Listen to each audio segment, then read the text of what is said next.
So, hello, Dr. Farsalinos. It is a great honor for me that we can make this short interview, and I think it is a good time to just say thank you very much what you have done for the vaping community. I mean, it's a huge work you do. Thank you very much for that.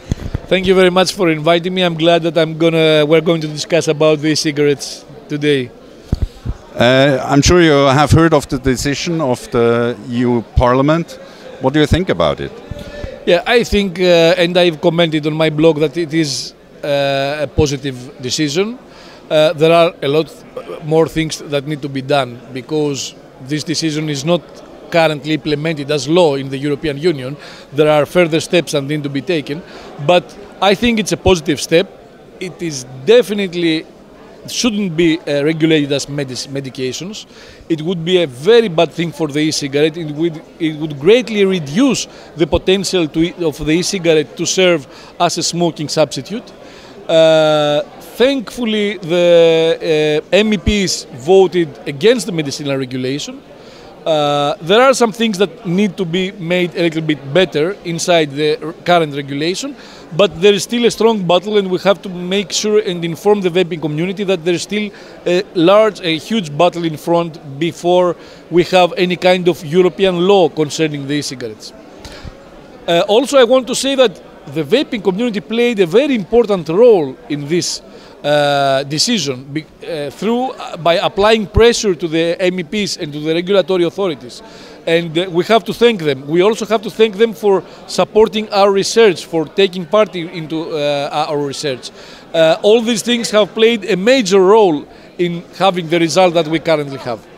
That is right. So you agree that this battle is not a final battle? We have to go on working on this case. Yes. We need to apply pressure. We need to provide the true facts about what we know about the cigarette, the true facts of what we have found through research, and only in this way we will be able to secure the place that the e-cigarette deserves in tobacco harm reduction.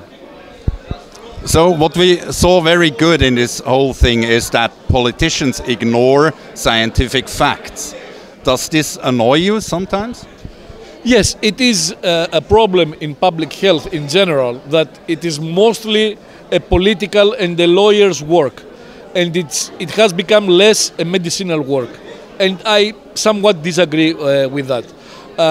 The problem is not the lack of knowledge about research, but the misconceptions and mispresentations of research. This is even worse, because when you have a positive study and you present it in a negative way, the public health authorities or even the politicians will not ever understand what you really found. They will just look at the conclusion. So it's also a matter of the scientists. They have to be very responsible, not only during their research, but when they present their research, they must present the true impact and the true results of their research in a way that is applicable to real use. We should not provide any kind of conclusions that result in intimidation and terrifying of the public, because this has happened. For example, we saw the case of finding of formaldehyde and acrolane from e-cigarettes.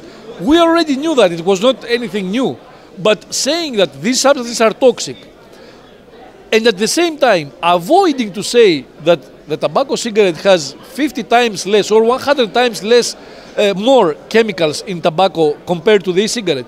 This is just a matter of intimidating and producing fear to the vapor without giving the full picture, which is that, okay, there are some toxic chemicals that may be present there, but the levels are absolutely minimal compared to the tobacco cigarettes. And that's the whole truth.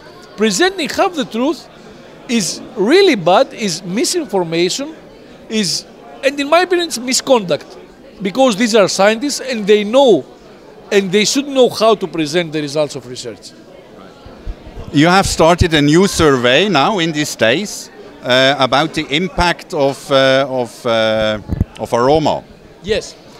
I'm really, I have to say, I'm getting tired hearing all the time that flavors in e-cigarettes are developed with the sole purpose of attracting youngsters or children. This is, you can see it everywhere. All public health authorities, several scientists are supporting this argument. In my opinion, and having the experience of being in contact with a lot of vapers, I know that this is wrong.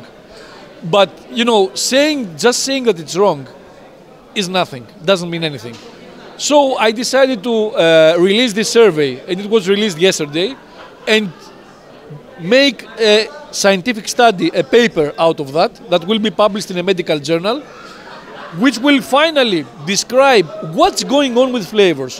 Why, if and why are vapers really using or really need flavors? I believe they need the flavors. I believe they play a major role in acceptance of the e-cigarette. And I believe that they are using flavors all the time. The survey will show these results in a way that can be supported later by a paper in a medical journal. So now we all know your brilliant work, we know what you're doing, your studies and all that, but we know really nothing about you personally. Would you like to tell us something? Do you have a family? Where do you live? Yeah, currently I live in Belgium, where I'm doing some research which has nothing to do with electronic cigarettes. It's about cardiology and cardiovascular imaging. But I continue doing the research I do in Greece in Onassis Cardiac Surgery Center.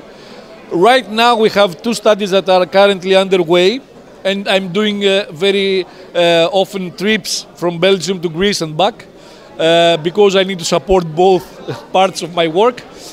So we are doing 2 clinical studies right now on electronic cigarettes. We have some studies which have already been completed and we're just preparing the papers to be published. So we have a lot of information that will come over the next few months. Just 2 days ago, a study in which we evaluated the toxicologic effect of electronic cigarette vapor on cultured cardiac cells was accepted for publication. It will be available in the next couple of weeks. It will be published in a medical journal, and it's a very important study because it shows how the quality of the liquids and how the process of production plays a role in the safety of the liquid. So I would suggest everyone to read this study. It will be available with free access to the full text, so everyone can download and read the full study. We are currently working all the time. It's really hard to keep up with both working for the e-cigarette and working on cardiovascular medicine. But I'm trying. I see a huge potential on e-cigarettes. Concerning public health and reduction of tobacco-related disease. I think they are a revolution. They are nothing. We have not seen anything similar like that over the past decades concerning tobacco and tobacco harm reduction. And I believe the potential is there, and the future will be the electronic cigarette. Great. I say thank you very much for this interview and for your work. Thank you. And we're looking forward what more to come. Thank you very much. Thank you. Thank you. Great. Okay.